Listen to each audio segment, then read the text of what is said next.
you read it every day, if you help you all the way, oh, the best book to read is the Bible.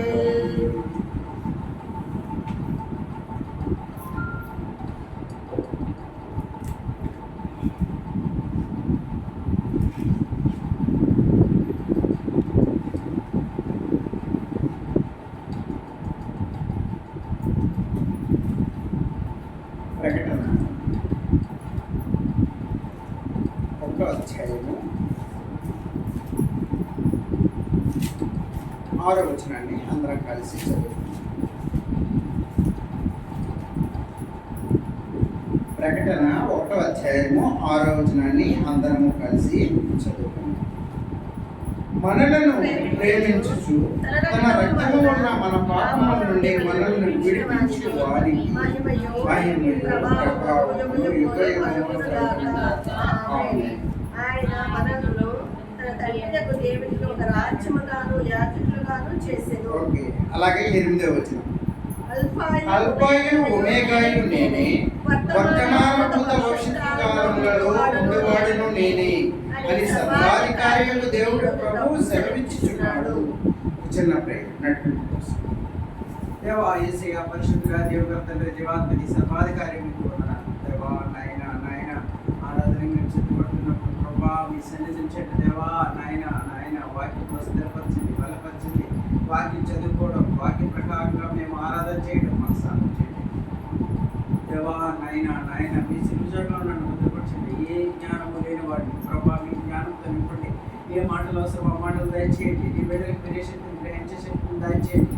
దేవా నాయన కరెంటును స్వాధీనంలో ఉంచుకోండి. దేవా నాయన వాయిద్యాలను స్వాధీనంలో ఉంచుకోండి. మా గృహాన్ని స్వాధీనంలో ఉంచుకోండి. మా చుట్టూ కంచి వేసి దేవా చివరి వరకు నడిపించండి. దేవా మీరే తోడుగా నడిపించమని యేసుక్రీస్తు శ్రేష్టమైన నామమున ప్రార్థించి అనుగ్రహించున్నాం. ఆమేన్. ఈ సమయంలో దేవుడు మనతో మాట్లాడుతున్నటువంటి మాటలను బట్టి దేవుణ్ణి స్తుతిద్దాం. ఏంటి అంటే యోహాను రాసినటువంటి ప్రకటన గ్రంథం 1వ అధ్యాయము 6-8 వచనాలతో దేవుడు మనతో మాట్లాడాడు.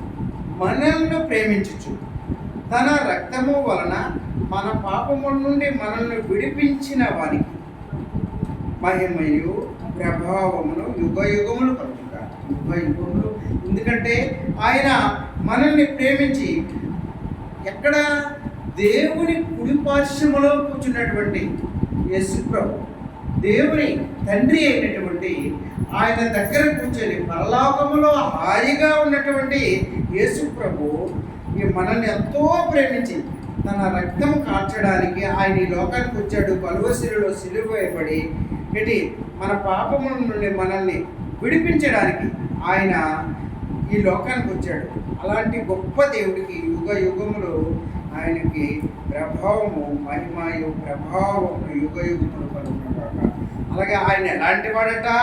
అల్ఫాయు ఒమేగాయు నేనే, వర్తమాన భూత భవిష్యత్తు కాలంలో యందు ఉండేవాడును నేనే అని సర్వాధికారియు దేవుడికి ప్రభు సెలవిస్తున్నాడు. ఆయన చెప్తున్నాడు ఏంటంటే అల్ఫాయు ఒమేగా అంటే సర్వము నేనే.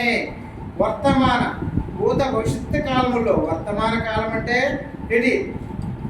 భూతకాలం అంటే భవిష్యత్ కాలం అంటే ఏంటంటే ఇప్పుడు జరుగుతున్న కాలాన్ని వర్తమాన కాలం అంటారు. జరిగిపోయిన కాలాన్ని భూతకాలం అంటారు.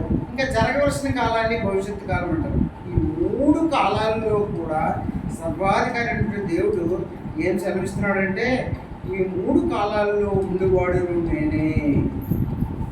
జరిగిపోయిన కాలంలో నేనే ఉన్నాను, ఇప్పుడు జరుగుతున్న కాలంలో నేనే ఉన్నాను, ఇంకా జరగబోయే కాలంలో కూడా నేనే ఉన్నాను. దేవుడు ఎటువంటి మార్పు లేనటువంటి దేవుడు. నువ్వు మారిపోవచ్చు కానీ దేవుడిలో ఏ మార్పు లేదు. నిన్న నేడు రేపు ఏకరీతిగా ఉన్నటువంటి ఆ గొప్ప దేవుడిని మనము ఆరాధిస్తున్నాం. దేవుడు ఎంత ప్రేమ చూపించాడంటే నీ పట్ల నా పట్ల ఆయన చూపిస్తున్నటువంటి ఆ ప్రేమను బట్టి, లేకపోతే ఆయన ఆ ప్రేమ చూపించకపోయి ఉంటే మనం పాత నిబంధనలాగే మన పరిస్థితులు ఉండేవి. పాత నిబంధనలో దేవుడు సన్నిధిలో లేడు, దేవుడు దూరంలో ఉన్నాడు. ప్రార్థనలో ఆలకించి దేవుడు కొందరితో మాట్లాడేవాడు. ఎప్పుడైతే దేవుడు నీ సన్నిధికి నా సన్నిధికి వచ్చాడు, దేవుడు నీ కొరకు నా కొరకు ప్రాణం పెట్టడానికి ఈ లోకానికి వచ్చాడు. మన కొరకు ప్రాణం పెట్టి ఆయన కలువరిశిలువలో నీ కొరకు నా కొరకు సిలువ వేయబడ్డాడు. ఆయనకి ఇష్టమైంది మనం చేసిన ప్రతి పాపాన్ని కడగడం, ప్రతి పాపాన్ని తుడిచివేయడం, ప్రతి పాపాన్ని ఆ పాపం నుండి మనం తీయడానికి ఆయన ఇష్టపడ్డాడు. కాబట్టి ఆయన ఇష్టపడి మన పాపం నుండి మనం తీయడానికి ఆయన తన కలువరిశిలువలో సిలువ వేయబడి చివరి రక్త పొట్టి వరకు ఆయన కార్చాడు. దాన్ని బట్టి ఆయనకు హృదయపూర్వకంగా మనము ఆరాధిద్దాం. ఎందుకంటే ఆయన చూపిస్తున్నటువంటి ప్రేమ ఎంత గొప్పదంటే, ఆయన చూపిస్తున్న ప్రేమ ఆదికాండము 1వ అధ్యాయము ఒకసారి చూద్దాం.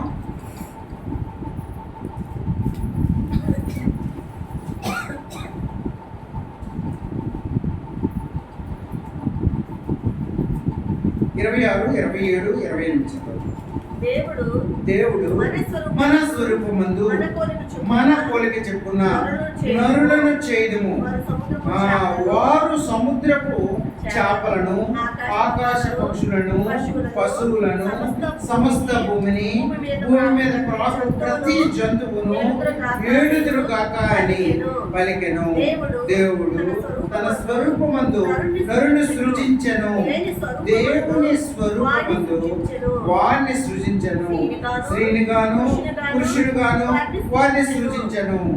దేవుడు వారిని ఆశీర్వదించెను. ఎట్లనగా మీరు ఫలించి అభివృద్ధి పొంది విస్తరించి భూమిని నిండించి దాన్ని లోపర్చుకునుడి. సముద్రపు చేపలను, ఆకాశ పక్షులను, భూమి మీద ప్రతి జీవిని ఏరుడని దేవుడు చూసారా ఎంత ప్రేమ చూపించకపోతే తన పోలిక చెప్పున తన స్వరూపమందు మనల్ని పుట్టించాడు. దేవుడు నరుని ఎలా పుట్టించాడంటే, దేవుని ఏ స్వరూపంలో ఉన్నాడో, దేవుని ఏ ఆకారంలో ఉన్నాడో, ఎలాంటి స్వభావం దేవుని స్వరూపమును బట్టి మనల్ని పుట్టించాడు. పుట్టించి మనకి నరుని చేశాడు. చేసి వారు ఎంత ఆధిక్యత మనకిచ్చాడంటే, సముద్రపు చేపలను, ఆకాశ పక్షులను, ఈ భూమి మీద ఉన్నటువంటి ప్రతి జంతువు మీరు ఎలండి అని మనకు చెప్పాడు. అంటే మనల్ని రాజుగా చేశాడు దేవుడు. అంటే ఈ లోకంలో ఉన్నటువంటి సర్వ సృష్టికి ఎలండి, ఈ లోకంలో ఉన్నటువంటి జంతువుల్ని, ఈ లోకంలో అడవిలో ఉన్నటువంటి జంతువుల్ని, ఈ లోకంలో ఉన్నటువంటి సముద్రంలో ఉన్నటువంటి చేపల్ని, ఆకాశంలో తిరుగుతున్నటువంటి పక్షుల్ని, వీటన్నిటినీ మనకి ఏలడానికి మనకు రాజుగా చేశాడు. ఆ గొప్ప దేవుడు మనల్ని ఎంత ఆశీర్వదించాడు చూసారా. 27వ వచనం చూసినప్పుడు, దేవుడు తన స్వరూపమందు నరుని సృజించను. దేవుని స్వరూపమందు వారిని సృజించను కాబట్టి స్త్రీలుగాను పురుషులుగాను వారిని సృజించను. మనల్ని ఒక పురుషుడిని ముందు ఏర్పాటు చేశాడు. ఆదాముని దేవుడు ఆలోచించాడు, అతనికి ఎవరో ఒక తోడు ఉండాలి అని ఆలోచించి గాఢ నిద్ర కలుగు చేసి పక్కటి ఎముకలో ఒక ఎముక తీసి ఆ ఎముకని ఒక లేడీగా, ఒక ఆడపిల్లగా తయారు చేసి దేవుడు ఆదాము అవ్వ అని పేర్లు పెట్టి ఇద్దరిని కూడా సృష్టించినటువంటి ఆ గొప్ప దేవుడిని, వాళ్ళ సంతానమే మనమంతా. ఆ విధంగా సృష్టించినటువంటి ఆ దేవుడిని మనము ఆరాధించకుండా ఎలా ఉండగలం? ఈ దినము మనం ఉన్నామంటే ఆ దినము దేవుడు ఆదామును అవ్వను ఏర్పాటు చేశాడు కాబట్టి అది ఈవేళ మనము ఎంత హాయిగా సంతోషంగా ఉండగలుగుతున్నామంటే మనం ఒక రాజుగా చేశాడు కాబట్టి మనం ఈవేళ హాయిగా హ్యాపీగా ఈ సర్వ సృష్టిని జంతువుల్ని, పక్షుల్ని, సముద్రపు చేపల్ని అన్నింటినీ ఏలుచున్నాము. అవన్నింటినీ మనకు కావలసిన పట్టుకొని తింటున్నాము. మనం సంతోషంగా ఉండగలుగుతున్నామంటే అది దేవుని యొక్క కృప. ఇంకా దేవుడు వారిని ఆశీర్వదించి ఏమన్నాడంటే 28వ వచనంలో, దేవుడు వారిని ఆశీర్వదించి ఎట్లనగా మీరు ఫలించి అభివృద్ధి పొంది విస్తరించి భూమిని నిండించి దాన్ని లోపరుచుకోండి. ఎంత చక్కనైన ఆశీర్వాదం అంటే అది. ఆశీర్వాదం ఉంటే చాలు. మీరు ఫలించి, మనం ఫలించాలట, అభివృద్ధి చెందాలట, అభివృద్ధి పొంది విస్తరించాల. అంటే లోకమంతా మన ప్రజలతో విస్తరించాలి. విస్తరించి భూమిని నిండించాలి, దాన్ని లోపరుచుకునడి. సముద్రపు చేపలను, ఆకాశ పక్షులను, భూమి మీద ప్రతి జీవిని ఏరుడని దేవుని వాడిని చెప్పారు. దేవుడు ఎంత ఆశీర్వదించారు చూసారా.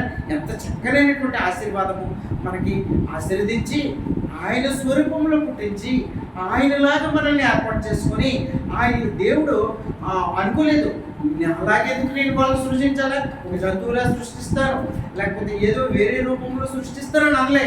ఆయన స్వరూపం చెప్పున్న మనల్ని సృష్టించి ఆయన ఈ లోకంలో ఉన్నటువంటి అన్నిటినీ వెళ్ళండి అని మనకి అధికారం ఇచ్చి, ఇంకా మనకు తోడుగా ఒకరికొకరు తోడుగా, ఒక మగవాడికి ఒక ఆడది తోడుగా ఇచ్చి ఈ లోక సృష్టిని నడిపించినటువంటి ఆ గొప్ప దేవుడిని మనము ఆరాధించాలి. ఎంత చక్కగా చూసారా? వాడు ఏమంటాడంటే, మీరు అభివృద్ధి పొందండి. మనల్ని ఆశీర్వదించాడు. ఎందుకంటే మీరు ఫలించాలి, అభివృద్ధి చెందాలి, విస్తరించాలి, భూమి నిండించాలి, ఈ భూమిలో ఉన్న ప్రతి ఒక్కదాన్ని మీరు లోపరుచుకున్నాలి, అలాగే హ్యాపీగా సంతోషం ఉండాలని అంత ఆశీర్వదిస్తే మనం ఏం చేశాము? దేవుని మాట వినలేదు. దేవుని మాటకి ఏంటి, మనము ఆయన మాటని తీసివేసాం. ఆదాము ఏం చేశాడు? అదేమో ఈ తోటలో ఉన్న ఏదే తోటలో ఉన్నటువంటి ఈ ప్రతి చెట్టు పళ్ళు తినండి, ఇప్పుడు ఏమి తింటారో తినండి, మీరు సంతోషంగా ఉండండి అని. ఆ ఒక్క చెట్టు పళ్ళు తినొద్దంటే దేవుడు ఏ పని అయితే చేయొద్దన్నాడు అదే పని చేస్తూ వచ్చాం. మనకి అది అలవాటు అయిపోయింది. ఇప్పుడు కూడా దేవుడు ఏ పని చేయొద్దంటే అదే చేస్తూ ఉంటాం. పాపంలో కలిసిపోతూ ఉంటాం, పాపంలో నిండిపోతూ ఉంటాం. ఈ లోకమంతా చేస్తున్న పని అదే. దేవుడు అంటాడు, ఈ దేవుడు సృష్టించినటువంటి ఆ సృష్టికర్తని పూజ చేయాలంటే, సృష్టించినటువంటి ఆ సృష్టిని పూజ చేస్తున్నాం మనం. చెట్లని, అలాగే సూర్యచంద్రుని దేవుడు సృష్టించాడు, వాటిని పూజ చేస్తూ ఉంటాం. చెట్లని వాటిని పూజ చేస్తూ ఉంటాం, జంతువులను పూజ చేస్తూ ఉన్నాం. కానీ దేవుడు తన ఉద్దేశాన్ని మనకి ఆది నుండి కూడా దేవుడికి ఏది ఇష్టమో దేవుని మాటకి వ్యతిరేకిస్తూ మనం జీవిస్తూ వచ్చాం. పాపంలో మునిగిపోతూ వచ్చాం, పాపం చేస్తూ వచ్చాం. కానీ దేవుడు మాత్రం అలా కోరుకోలేదు. దేవుడు ఏమంటాడంటే, దేవుడు మనల్ని ఆశీర్వదించి దేవుడు నడిపించినటువంటి ఆ గొప్ప దేవుడిని మనం హృదయపూర్వకంగా మనము ఆరాధించాలండి. ఆయన ఆరాధనకు అర్హుడు, ఆయన స్థుతులకు పాత్రుడు. ఆ గొప్ప దేవుడు ఎంత ఆధిక్యత చెప్పండి. దేవుడు అంత గొప్ప ఆధిక్యత నీకు నాకు ఇచ్చినందుకు ఆయన హృదయపూర్వకంగా ఆయన్ని మనము ఆరాధించాలండి. ఆయన ఎందుకంటే ఆయన పోలిక చెప్పున్నా నిన్ను నన్ను పుట్టించాడు. నరుల పోలిక చెప్పున్నా అంటే నరుల్ని దేవుని స్వరూపంలో పుట్టించి ఈ లోకంలో ఉన్న ప్రతి ఒక్కటి దాని మీద మనకు అధికారం ఇచ్చాడు. మనం రాజుగా చేశాడు. ఆ చేసిన విధానాన్ని బట్టి మనం ఆయన్ని స్తుతించాలి. రాజుగా చేసి మనల్ని విడిచిపెట్టేలే. ఆయన ఎంత చక్కగా దీవించి వదిలాడంటే, దేవుడు వారిని ఆశీర్వదించి ఎట్లాగా మీరు ఫలించండి, మీరు ఫలించడం అంటే ఫలం పొందండి, అభివృద్ధి చెందండి. అభివృద్ధి చెంది విస్తరించండి, భూమిని నిండించండి, దాన్ని లోపరుచుకుని దాంట్లో ఉన్న ప్రతి జంతువుని, ప్రతి పక్షుల్ని, అలాగే సముద్రంలో ఉన్నటువంటి చేపల్ని మీరు తినండి అని సర్వాన్ని మనకు అప్పచెప్పినటువంటి ఆ గొప్ప దేవుని హృదయపూర్వకంగా మనము ఆరాధిద్దామండి. ఎందుకంటే ఆయన మనకి మనం చేసినటువంటి పాపాన్ని ఆయన మళ్ళీ ఏం చేశాడంటే, నీ కొరకు నా కొరకు ఈ లోకానికి వచ్చాడు. దేవుడి మాట మనం వినలే. దేవుడు చెప్పిన పని ఏంటి అంటే, ఈ తోటలో ఉన్నటువంటి ఈ మధ్య తోటలో ఉన్నటువంటి ఈ చెట్టు పళ్ళు తినొద్దంటే అదే పళ్ళు తిన్నారు. ఆదాము అవ్వ అవే పళ్ళు తినడం వల్ల దేవుడు శపించాడు. మీరు నా మాట అతిక్రమించారు కాబట్టి మీరు ఈ తోట నుండి బయటికి వెళ్ళిపోయాడని పంపించి వేశాడు. తోట నుండి బయటికి పంపించేసి ఆ రోజు నుండి నీ చెమటను నువ్వే తింటూ, నీ చెమట ఓర్చుకుని నీవి భూమి మీద పడినటువంటి పంటని తింటావు. ఈ దినం నుండి నువ్వే నీ కష్టార్జితం నువ్వే అనుభవిస్తావు అని దేవుడు విడిచిపెట్టాడు. అంటే దేవుడు మనము హాయిగా ఎంత సంతోషంగా ఉండాల్సినటువంటి రోజులని మనం జంతువులతో కలిసి, అప్పుడు జంతువులు మనుషులు తినేవి కాదు, క్రూర మృగాలు అనేవి లేవు, పక్షులు, జంతువులు, అలాగే ఆ మనుషులు అందరం కలిసి ఉండేవాళ్ళం. ఆదాము దేవుడితో మాట్లాడేవాడు, ప్రతి దినము అవ్వ మాట్లాడేది. దేవుడు ప్రతిరోజు సల్ల పూట, సాయంత్రం పూట, ఉదయం పూట దేవుడు వచ్చి వాళ్ళని పలకరించేవాడు. ఈ దినము మనం ప్రార్థన చేసిన దేవుడు మనం చేసినటువంటి మన హృదయ ఆలోచనలు బట్టి, మన హృదయ తలంపులను బట్టి, మనం చేస్తున్నటువంటి క్రియలను బట్టి దేవుడు మన ప్రార్థన ఆలోచించడం లేదు. కానీ దేవుడు ఏమడుగుతున్నాడండి మనల్ని? దేవుడు అడుగుతుంది ఏంటి? దేవుడు ఏమంటున్నాడు? దేవుడు ఇన్ని ఇచ్చాడు మనకి. దేవుడు ఎంత సర్వాన్ని ఇచ్చాడు. ఆయన పోలికి చెప్పుకున్నా పుట్టించాడు. కానీ సర్వ సృష్టికి మనకి రాజుగా చేశాడు. సర్వ సృష్టి అంతటినీ మనకి మీరు పరిపాలించండి, వీటన్నిటిని లోపరుచుకోండి, వీటిని తినండి, చేపలు తినండి, పక్షులను తినండి, ఈ చెట్టు పళ్ళన్నింటినీ తినండి అని అన్నిటినీ ఇచ్చాడు.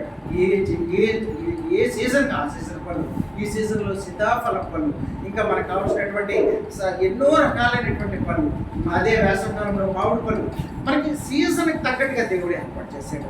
ఇన్ని ఇచ్చినటువంటి దేవుడిని నేను దేవుడి మాట మనం విన్నామాట, దేవుని మాట అతిక్రమించము. అసలు పాపం అంటే ఏంటి అంటే దేవుని మాట అతిక్రమించడమే పాపం.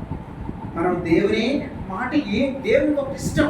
దేవుని ఏది చెప్పాడు? దేవుని ఏం చెప్పాడు?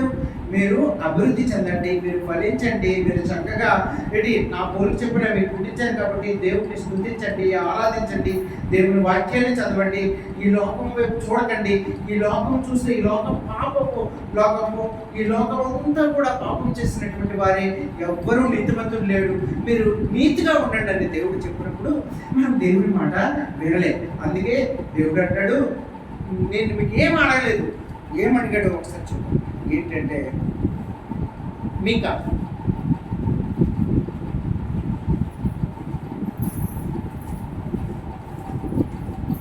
మీకా 6:6 ఏమి తీసుకుని వచ్చి నేను యెహోవాని దర్శించును, ఏమి తీసుకుని వచ్చి మహోన్నతుడైన దేవుని సన్నిధిని నమస్కారం చేసేదను, దహన బలులను ఏడాది దూడలను అర్పించి దర్శించున, వేల కొలది పొట్టేలను వేలాది నదులతో విస్తారమైన తైలమును ఆయనను సంతోషం కలుగు చేయన, నా అతిక్రమములనైనా నా జ్యేష్ఠ పుత్రుని నేను ఇత్తునా, నా పాప పరిహారమునకై నా గర్భఫలమును నేను ఇత్తునా. మనుషుడా, ఏమి ఉత్తమమో అది నీకు తెలియజేయబడి ఉన్నది. న్యాయముగా నడుచుకొనుట, కనికరము ప్రేమించుటయు, దీన మనస్సు కలిగి నీ దేవుని ఎదుట ప్రవర్తించుటయు ఇంతే కదా యెహోవా. దేవుడు ఏమడుగుతున్నాడండి? మనల్ని ఏం అడగట్లేదు. దేవుడు ఏమడుగుతున్నాడు మనకి ఏంటి? ఆయన మీరు మహోన్నతుడైనటువంటి ఈ దేవుని సన్నిధికి దహన బలులు అడుగుతున్నాడా? అడగడం లేదు. మీరు దహన బలులు ఇవ్వండి ఏంటి? ఏడాది దూడలను అర్పించమని అడుగుతున్నాడా? అడగట్లేదు. వేల కొలది పొట్టేళ్ళు తెచ్చి నాకు అర్పించండి అని అంటున్నాడా? లేదు. నదులంతా విస్తారమైనటువంటి తైలం తెచ్చి ఆయన సంతోషపెట్టండి అని చెప్తున్నాడా? లేదు. నా అతిక్రమానికై నీ జ్యేష్ఠపుత్రుడు నాకు ఇవ్వండి అని అడుగుతున్నాడా? జ్యేష్ఠపుత్రుడు అంటే పెద్ద కుమారుడిని నాకు ఇవ్వండి అని అడగడం లేదు. నా పాప పరిహారముకై నా గర్భఫలమును నేను ఇద్దును అని, అది మనం ఇచ్చిన దేవునికి అవి ఏవి అక్కర్లేదండి. ఆయన ఏమంటాడంటే, దేవుడు దీన మనస్సు కలిగి నీ దేవుని ఎదుట ప్రవర్తించుటయు, అంతే కదా. ఆయన ఏమంటాడంటే చక్కగా ఒకసారి చూడండి 8వ వచనము, మనుషుడా, ఏది ఉత్తమమో అది నీకు తెలియజేయబడి ఉన్నది. న్యాయముగా నడుచుకోవడం, కనికరమును ప్రేమించుటయు, దీన మనస్సు కలిగి నీ దేవుని ఎదుట ప్రవర్తించుటయు, అంతే కదా. అదే దేవుడు అడుగుతున్నాడు. నీ హృదయం అడుగుతున్నాడండి. నీ అంతరంగంలో నీ అంతరంగాన్ని అడుగుతున్నాడు. నీ హృదయంలో దేవుని నువ్వు బయట ఎలా ఉన్నా, నీ హృదయం లోపల దేవుడిని నువ్వేం ఉద్దేశిస్తున్నావు, దేవుడిని నువ్వేం ఆరాధిస్తున్నావు, దేవుడికి కావాలి అదే ఆరాధన. అంటే అదేనండి దేవుడిని మనం ఇన్ని చెప్పుకోవడానికి కారణం ఏంటి అంటే, దేవుని గొప్పతనము, దేవుడు ఎలాంటి వాడు, దేవుడు ఆయన చేసిన క్రియలు ఎలాంటివి, ఆయన చేసినటువంటి గొప్ప పనులు ఎలాంటివి మనం తెలుసుకుంటే మనం హృదయపూర్వకంగా ఆయన ఎదురుగా మనం ఆరాధన చేయగలం. దేవుని కోసం తెలియకపోతే మనం ఆరాధన చేయలేము. దేవుని కోసం మనం ఆరాధన చేయాలంటే మనం తెలుసుకున్నాం, దేవుడు నిన్ను నన్ను రాజుగా చేశాడు, ఆయన పోలిక చెప్పున మనల్ని పుట్టించాడు. ఆయన మనకి ఏదైనా తోటలో ఆయన మనల్ని అన్ని సర్వాన్ని ఇచ్చాడు. మనం పాపం చేయడం మనల్ని బయటికి పంపించాడు. కానీ అలాంటి ఇన్ని ఇచ్చినటువంటి మనల్ని ప్రేమించి మనకి సర్వాన్ని ఇచ్చినటువంటి ఆ దేవుడిని మనము ఆరాధిస్తాము. ఇక్కడ తీసుకున్నప్పుడు దేవుడు ఏమి అడగట్లేదు. నీ దగ్గర ఉన్న ఆస్తి అడగట్లేదు, నీ దగ్గర ఉన్న బంగారం, నీ దగ్గర ఉన్న డబ్బు, ఇంకా ఏమీ అడగట్లేదు. ఆయన కొబ్బరికాయలు అట్టపళ్ళు అడగట్లేదు. ఆయన అడుగుతుంది ఏంటి అంటే నీ హృదయం. హృదయం, మన హృదయమే ఆయనకి కావాలి. ఎందుకు హృదయం కావాలంటే ఆయన హృదయం మనకి ఎందుకు కావాలంటే దేవుడు ఏంటి ఒకసారి 2 కొరింథీ చూద్దాం. ఆయన మన హృదయం ఎందుకు అడుగుతున్నాడు అంటే, ఆయన మన మంచి పనులు ఎందుకు అడుగుతున్నాడు అంటే, దేవుడు 6వ అధ్యాయము 2 కొరింథీ 6, 16, 18. దేవుని ఆలయమునకు విగ్రహములతో ఏమి పొందిక? దేవుని ఆలయమునకు విగ్రహములతో ఏమి పొందుక? మనము జీవగల దేవుని ఆలయమై ఉన్నాము. అందుకు దేవుడు ఇలా సెలవిస్తున్నాడు, నేను వారిలో నివసించి సంచరించును, నేను వారు దేవుడినై ఉందును, వారు నా ప్రజలై ఉందురు. కావున మీరు వారి మధ్య నుండి బయలు వెడలి ప్రత్యేకముగా ఉండుడి, పవిత్రమైన దానిని ముట్టకుడని ప్రభువు చెప్తున్నాడు. మరియు నేను మిమ్మల్ని చేర్చుకుందుకు మీకు తండ్రినై ఉందును, మీరు నా కుమారులై కుమార్తెలనై ఉందురని సర్వశక్తి గల దేవుడు చెప్తున్నాడు. చూసారు, ఆయన అంటాడు ఏంటంటే ఈ విగ్రహాలతో పని ఏంటి ఉంది, మనము దేవుని ఆలయం కాబట్టి ఆయన మన హృదయం కావాలి. ఆయన మన హృదయంలోనే ఉంటున్నాడు దేవుడు. మనం ఎక్కడో దేవాలయంకి వెళ్ళి ఎక్కడో దేవాలయంలో మనము ఆరాధన చేసి ఎక్కడో పూజ చేయాల్సిన అవసరం లేదు. నీవు నీ పాపాలని నువ్వు ఒప్పుకునే ఎట్లా, నీ ప్రతి పాపాన్ని ప్రభువా అని నేను తెలియక చేశాను ప్రభువా, నాకు తెలియదు, నేను తెలియక చేసిన ప్రతి పాపాన్ని కడుగి నన్ను పవిత్రంగా చేయాలని నువ్వు ఒప్పుకుంటే దేవుడు వెంటనే నీ హృదయంలోకి వస్తాడండి. నీ హృదయంలోకి వచ్చి నీ హృదయాన్నే దేవాలయంగా చేసుకుని నీ హృదయంలో ఆయన ఉండడానికి ఇష్టపడుతున్నాడు. కాబట్టి నీ హృదయంలో ఉండడానికి ఇష్టపడినటువంటి మన హృదయమైనటువంటి ఆ దేవాలయంలో ఆ దేవుడు ఉన్నప్పుడు మనం ఎంత హ్యాపీగా ఉండొచ్చండి, ఎంతో సంతోషంగా, ఎంతో ఆనందంగా ఉండొచ్చు.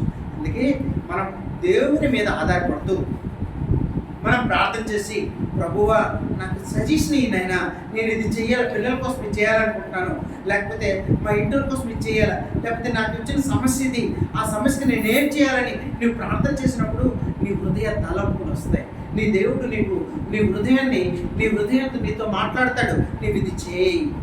అప్పుడు మనము సరైనటువంటి నిర్ణయం తీసుకోగలం, సరైనటువంటి పద్ధతిలో నడవగలం, దేవుని మీద ఆధారపడిన ఉంటాం. అదే శాతాన్ని మీద ఆధారపడిన వాళ్ళకి మంచి ఆలోచనలు రావు. మనం ఒకటి తలిస్తే దేవుడు ఇంకోటి, ఆ లోపల ఉన్నటువంటి శాతాన్ని ఇంకొక ఆలోచన ఇస్తాడు, మనం చేస్తే ఫెయిల్ అవుతాం. కాబట్టి దేవుడు మన హృదయాన్ని, మన అంతరంగాన్ని ఎరిగినటువంటి దేవుడు మన హృదయంలో కూర్చొని, మన హృదయంలో ఉండి మనకి ఇచ్చినటువంటి ఆ గొప్ప తలంపులను బట్టి మన హృదయాన్నే దేవాలయంగా చూసుకున్నటువంటి ఆ గొప్ప దేవుడిని మన హృదయపూర్వకంగా మనం ఆరాధించే ఆరాధన ఎలా ఉండాలంటే, ఆయన దేవుడు ఇంకేంటి అడగట్లేదు. ఇప్పుడు చాలామంది 10 మంది ఎదురుగా కూర్చొని ప్రార్థన చేస్తూ ఉంటారు, చాలా గొప్ప వారిగా దాన ధర్మాలు చేస్తుంటారు, ఎన్నెన్నో గొప్ప పనులు చేస్తుంటారు. దేవుడికి అది అక్కర్లేదండి. దేవుడు నీ హృదయంలో ఏముంది నీ మనసులో ఒకటి పెట్టుకొని నీ ఒకటి చేసిన దేవుడికి అక్కర్లేదండి. నీ హృదయంలో ఏమై ఉందో, నీ హృదయంలో నీవేమనుకుంటున్నావో అది దేవుడికి కావాలి. దేవుడు అంతరంగాలని ఎరిగినటువంటి దేవుడు. ఆ అంతరంగంలో ఏముందో అది కావాలి దేవుడికి. నీ 4 గోడల మధ్యన నువ్వు ఏం చేస్తావో దేవుడికి తెలుసు, ప్రతి విషయాన్ని తెలుసు. దేవుడు ప్రతిదీ లెక్కిస్తూ ఉన్నాడు. దేవుడు ప్రతి విషయాన్ని చూస్తున్నాడు అన్నమాట. దేవుడు ఏదో ఆకర్షణలో ఉండి దేవుడు మన వైపు చూస్తున్నాడంటే ప్రతి విషయాన్ని, ప్రతి పాయింట్ కూడా దేవునికి తెలుసు. కాబట్టి మన హృదయాన్ని మన దేవుడి కోసం తెలుసు. ఆయన చేసినటువంటి అద్భుత క్రియలు, ఆయన చేసినటువంటి గొప్ప క్రియలు, ఆయన నీ కొరకు నా కొరకు ఏర్పాటు చేసినటువంటి ఈ గొప్ప విధానాన్ని ఆయన హృదయపూర్వకంగా మనము ఆయన తెలుసుకున్నాం. కాబట్టి మనము ఆరాధన అనేది అలా చేయాలన్నమాట. అయితే మనము ఏం చేయాలంటే చూడండి, యోహాన్లో రాస్తాడు మనం ఎలా ఉండాలంటే, యోహాన్ రాసినటువంటి మొదటి పత్రిక 1వ అధ్యాయం 9వ వచనం ఒకసారి చదవాలి. మన పాపములను మనం ఒప్పుకుని ఎడల ఆయన నమ్మదగిన వాడును నీతిమంతుడు కనుక ఆయన మన పాపములను క్షమించి సమస్త దుర్నీతి నుండి మనల్ని పవిత్రంగా చేయడం. మనం ఏం లేదండి, ఆయన ఒకటే అంటాడు, నీ పాపాలని ఒప్పుకొచ్చావు, నీకు తెలియక చేసావు, నీ పాపాలని ఒప్పుకుంటే నీ పాపాలు నేను క్షమిస్తాను. క్షమిస్తాడు, వెంటనే క్షమిస్తాడు. మన హృదయంలోకి వస్తాడు. ఏంటి దేవుడు మనం చేయాల్సిందని ఒకటి, ప్రభువా నేను ఈ లోకరీతి నడుచుకున్నాను, ఈ ప్రభువా నాకు తెలియక చేసిన ఈ పనిని నన్ను క్షమించు. కానీ ఆ దినము ఆదాము అవ్వ దేవుడి ఎదుట ఆ మాట ఒప్పుకోలేదు. ఏంటి ప్రభువా మాకు తెలీదు, ఆ పాము చెప్పింది, ఆ సర్పం చెప్పింది, సర్పం చెప్తే మేము ఈ పళ్ళు తిన్నామని ఆ సర్పం మీద పెడుతూ ఇది అవ్వే ఇచ్చింది అని ఆదాము చెప్పాడు. ఆదాము అవ్వ మీద, అవ్వ ఆదాము మీద పెట్టుకున్నారు తప్ప వాళ్ళు ఆ దినము వాళ్ళు క్షమించమని దేవుడిని అడగలేదు. ప్రభువా మమ్మల్ని క్షమించు, మాకు తెలియక ఇలా చేశాము అంటే అప్పుడే క్షమించుంది దేవుడు. కానీ దేవుడు వెంటనే వాళ్ళని శపించాడు. మనము ఒకప్పుడు శాపగ్రస్తులమే, కానీ ఈ దినము దేవుడు మనకు ఒక అవకాశం ఇచ్చాడు. తండ్రి కుడిపార్శ్వంలో కూర్చున్నటువంటి యేసు ప్రభు ఈ ప్రజలంతా ఏంటి పాపంలో కలిసిపోయినారు, మునిగిపోయినారు. వాళ్ళ కొరకు నేను ఈ లోకానికి వెళ్తానని ఈ లోకానికి మన రూపంలో వచ్చి కలువరిశిలలో సిలువైపడి నీ కొరకు నా కొరకు ప్రాణం పెట్టి ఆయన చివరి రక్తపుటి వరకు కాల్చాడు. ఆయన రక్తంలో నీవు నేను కడగబడితే మన పాపాలన్నీ క్షమించబడతాయి. మనం ఇప్పుడే కాదు, మనం మరణించిన తర్వాత కూడా పరలోకానికి వారసం అవుతాం. అంటే మనం పరలోకానికి వెళ్తాం, ఆయన సన్నిధిలోకి వెళ్తాం. ఆయన సన్నిధిలో ఎలా ఉంటుందంటే అక్కడ ఆకలి ఉండదు, దప్పిక ఉండదు, అక్కడ సూర్యుడు ఉండడు, చంద్రుడు ఉండడు. దేవుడే అక్కడ ఆ సింహాసనం మీద కూర్చొని ఆయన వెలుతురులో మనం ఉంటాం. ఎప్పుడు నిత్యం ఆరాధిస్తూ ఉంటారు. అక్కడ కొన్ని కోట్ల కొద్ది అక్కడ ఉన్నటువంటి చనిపోయినటువంటి వాళ్ళందరూ కూడా అక్కడ దేవుడిలో ఆరాధిస్తూ ఉంటారు. దేవదూతలు ఉంటారు. వీటి మధ్యలో మనం కూడా హాయిగా ఉంటాం. మనం కానీ దేవుడి మాట వెనుక మన పాపాలు ఒప్పుకొనక మనం ఈ లోకరీతిగా నడుచుకుంటుంటే నరకానికి వెళ్తామండి. నరకంలో ఎలా ఉంటుందంటే అక్కడ పురుగు చావదు, అక్కడ మనకి అగ్నిలో పడవేస్తారు, అక్కడ కోస్తూ ఉంటారు. అయితే అప్పటి వరకు అక్కర్లేదు, ఈ లోకంలోనే మనం ఆ శిక్ష అంతా అనుభవిస్తూ ఉంటాం. చాలా మంది చేసినటువంటి వారి క్రియలను బట్టి, వారి పాపములను బట్టి వారు ఇక్కడే పోయబడతా ఉంటారు. వాళ్ళు ఇక్కడే లారీల కింద, బస్సుల కింద పడి కన్నుకు చనిపోతూ ఉంటారు. వాళ్ళు హాస్పిటల్కి వెళ్ళినప్పుడు ఆ డాక్టర్లు ఆ సౌండ్ కోస్తున్నప్పుడు ఆ సౌండ్ వింటూ ఉంటాం. ఆ నరకం అనిపిస్తూ ఉంటాం. ఆ నరకము ఇటు వెళ్ళకుండా ఉండడానికి దేవుడు నీ కొరకు నా కొరకు ఏర్పాటు చేసినటువంటి, ఆయన నీ కొరకు నా కొరకు ప్రాణం పెట్టినటువంటి ఆ ప్రాణానికి మనం కూడా ఒప్పుకోవాలి. నేను తెలియచేశాను, నా పాపాన్ని కడిగి నన్ను పవిత్రుడిగా చేయి అంటే మనం పవిత్రులుగా మారి మనం ప్రతి పాపాన్ని దేవుడు కడిగి మనం పవిత్రులుగా చేసి ఆయన బిడ్డలుగా అంగీకరిస్తాడు. అంగీకరించినప్పుడు మనం ఇక్కడ ఉన్నప్పుడే కాదు, పరలోకం వెళ్ళినప్పుడు కూడా దేవుడు మనం ఆయన ఎదురుగా నిల్చున్నప్పుడు, ఆయన మన క్రియలు చూసినప్పుడు, ఆయన మనకి ఇచ్చినటువంటి ఆ గొప్ప సాక్ష్యం ఏంటంటే నా బిడ్డ ఇలాంటి వాడు అని మనకి పరలోకాన్ని వారసుగా చేసినటువంటి ఆ గొప్ప దేవుడిని హృదయపూర్వకంగా మనము ఆరాధిద్దాం, హృదయపూర్వకంగా ఆరాధిద్దాం. అందుకే మనము దావీదు అంటాడు, దావీదు కీర్తనలో 25 కీర్తనలో ఒకసారి చూద్దాం.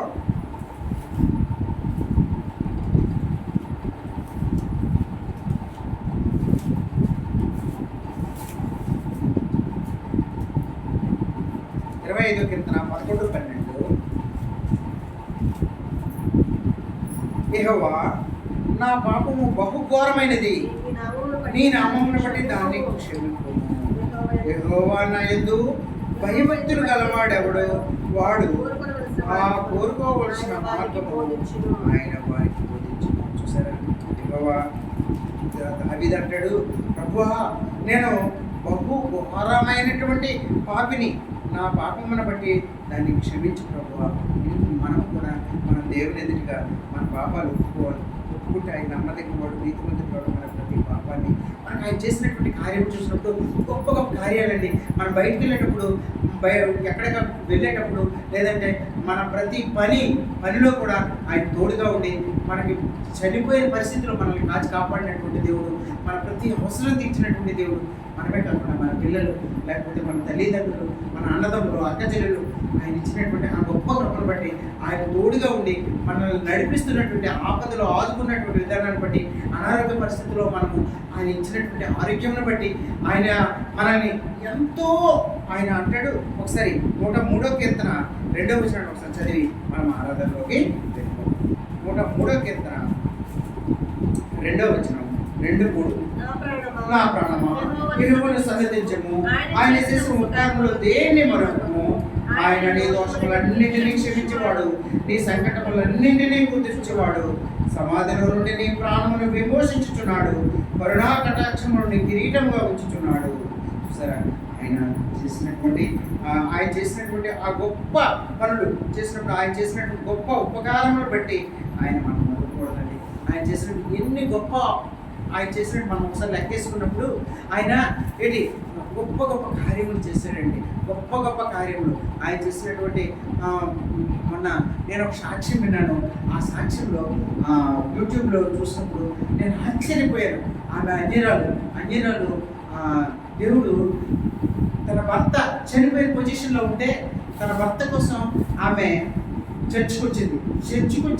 చర్చిలో దేవుణ్ణి మోకరించి ఏడ్చింది. అబ్బా, నా భర్త నన్ను కాపాడు, నా కుటుంబాన్ని కాపాడు, నా కుటుంబాన్ని నిలబెట్టు అంటే దేవుడు నిజంగా ఆయన చనిపోయిన పరిస్థితి. తన బ్రెయిన్ ట్యూమర్స్ అయ్యాయి.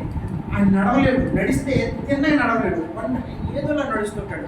మాట్లాడితే మాటలు రావు, ఆయన మాటలు తొందరపడుతూ ఉంటాయి. ఆఫీస్లో ఆయన చేసిన పనులన్నింటినీ చూసి ఆఫీస్ సిబ్బంది నేను ఎక్కడో డాక్టర్ చూపించినప్పుడు మీరు ఎండ్ ఆఫ్ ద స్టేజ్లో ఉన్నావు అని చెప్పినప్పుడు బ్రెయిన్ ట్యూమర్స్ అంత పనిచేసిన ఒక మాస్టర్ కూడా ఆయన క్రిస్టియనే, కానీ ఆయన వరుస ఒక 2-3 వామిటింగ్స్ అయినాయి. ప్రతిరోజు తింటున్నాడు, వామిటింగ్స్ అయిపోతున్నాయి. ఎందుకు అవుతున్నాయో తెలియదు. నడుస్తున్నాడు, ముందుకు అడుగులు వెళ్ళిపోతున్నాయి. కూర్చున్నాడు, మాటలు రావట్లేదు. అయితే లక్షణం మాస్టర్ అసలు మీరు వెళ్ళండి, డాక్టర్ దగ్గరికి వెళ్ళండి, అది కూడా ఎవరో మంచి డాక్టర్ దగ్గరికి వెళ్ళండి, బ్రెయిన్కి సంబంధించిన డాక్టర్ దగ్గరికి వెళ్ళండి, నర్వ్స్కి సంబంధించిన డాక్టర్ కంటే వెళ్తే డాక్టర్ చెప్పాడు, నువ్వు చనిపోయిన పొజిషన్లో ఉన్నావు, నీ బ్రెయిన్లో నీకు కూడా బ్లడ్ క్లాట్ అయింది, నువ్వు ఇమ్మీడియట్గా మెడిసిన్ వాడకుండా చనిపోతామంటే వెంటనే వాడాడండి. ఆయనకు కూడా అలాంటి పరిస్థితి. అలా ఆవిడ దేవుడి సన్నిధిలో మోకరించినప్పుడు దేవుడు అలా ఆయన్ని బ్రతికించిన తర్వాత ఆమె ఒక 2-3 నెలల మందిరంకి వచ్చింది. మళ్ళీ యథాస్థానంలో మళ్ళీ సేమ్ పొజిషన్, మళ్ళీ దేవాలయం, మళ్ళీ పూజ చేసినప్పుడు ఒకానొక సమయంలో దేవుడు ఆమెతో మాట్లాడాడు. అమ్మా, నీకు జరిగినటువంటి కార్యములు చూడు అని. ఒక దినము ఆమె నడుస్తున్నప్పుడు ఆమె దగ్గరలో లారీ వస్తుంటుంది. ఆ లారీ యాక్సిడెంట్లు ఇంకా అయిపోద్ది అన్నప్పటికీ ఇవి కనిపిస్తుంటాడు దేవుడు. ఆ లారీని చేయబట్టి తోస్తాడు. తోసినప్పుడు నీవు అన్యరాలువే కానీ నిన్ను కాపాడింది నేనే. దేవుడు చెప్తాడు, నీ భర్తను కాపాడింది, నీ భర్త చనిపోయే పొజిషన్లో. మరి ఇంకా తన జీవితంలో ఆమె చేయలేవు. అప్పటి నుండి తన సర్వాన్ని అర్పించుకొని దేవుని వైపు వస్తూ, దేవునిలో నడుస్తూ, దేవుణ్ణే ఇక ఆ దినంలో నిజమైన దేవుడిని నన్ను ఏదో నన్ను కూడా 2013వ సంవత్సరంలో దేవుడు పట్టుకున్నాడు. ఒక సందర్భంలో ఒక అన్న వచ్చి వాక్యం చెప్తుంటే నాకు తెలియదు, నేను ఏడుస్తున్నాను. నాకు అసలు తెలియదు, నేను గట్టిగా ఏడుస్తున్నాను. ఈసారి దేవుడు నాతో మాట్లాడాడు. నేను తెలియక నా పాపాలన్నీ ఒప్పుకున్నాను. నా ప్రతి పాపాన్ని పడుకు అని నేను తెలియక నాకు అప్పుడు ఎలాగంటే ఒక స్క్రీన్ మీద సినిమా వేస్తుంటే ఎలా కనిపిస్తాయో నాకు అన్నీ అలా కనిపించింది. నేను చేశానా, నేను ప్రతీది కనిపించింది. నాకు ఆ స్క్రీన్లో అలాగ నేను చేసినవన్నీ అలా కనిపించుకున్న రోజుకి అలా మాయమైపోయి, కానీ ప్రతీది కూడా నాకు కనిపించింది.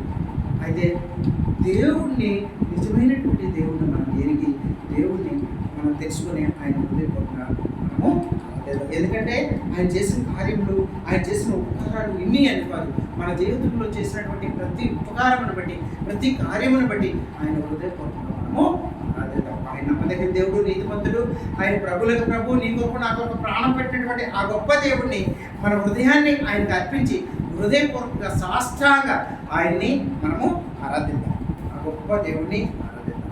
మనందరం ఒకరి తర్వాత ఒకరం హృదయపూర్వకంగా